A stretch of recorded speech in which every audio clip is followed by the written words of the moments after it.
Bonjour, je suis Boris Ancel, diabétologue et nutritionniste à l'hôpital Bichat à Paris.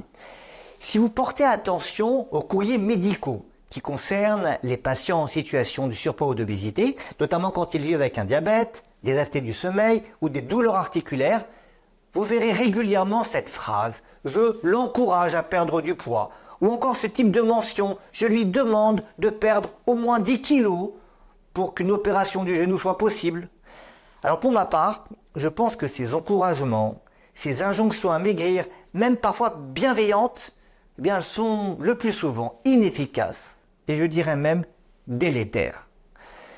Même si le diabète n'est pas contrôlé, même si on sait qu'une perte de poids améliore la situation globale du patient, je pense qu'il ne faut plus utiliser ce genre de phrases dans les comptes rendus et encore moins les formuler aux patients.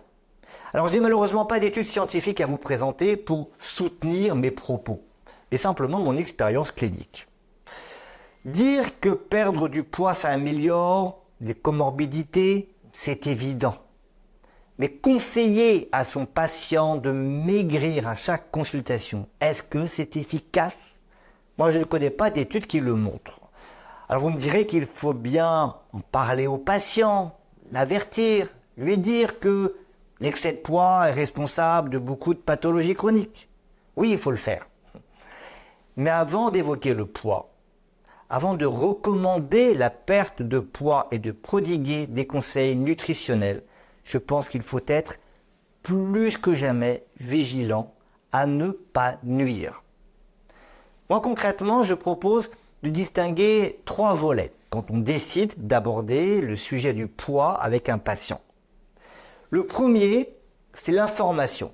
L'information qu'une pathologie est causée ou aggravée par un excès pondéral. Alors bien sûr, si le patient ne le sait pas, je pense sincèrement que ça doit être abordé, mais abordé avec la même attention qu'une annonce diagnostique d'une maladie qui fait peur, comme un cancer ou une maladie neurodégénérative. Certes, l'obésité, ce n'est pas un cancer incurable, ce n'est pas une maladie neurodégénérative, mais c'est une maladie chronique qu'on ne sait pas guérir.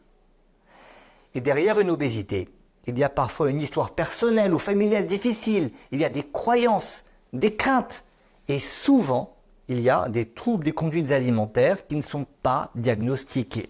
Annoncer que le diabète de type 2 est favorisé par l'obésité, ça paraît simple, mais les mots, à mon sens, doivent être choisis avec soin en tenant compte de chaque patient, de son vécu, de son histoire.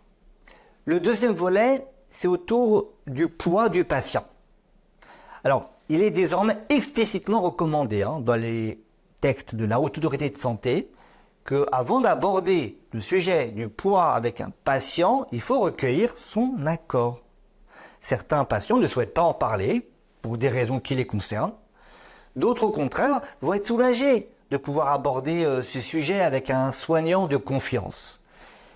Mais cette discussion, à mon avis, ne devrait surtout pas tourner d'emblée autour d'un objectif pondéral, comme souvent on voit le faire.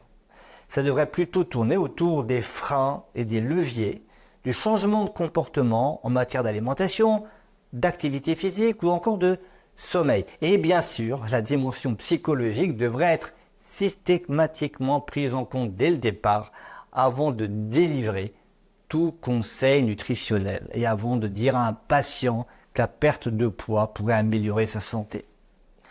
Le troisième volet de la discussion, il s'agit des recommandations nutritionnelles. Et là, je pense que nous avons collectivement d'énormes progrès à faire.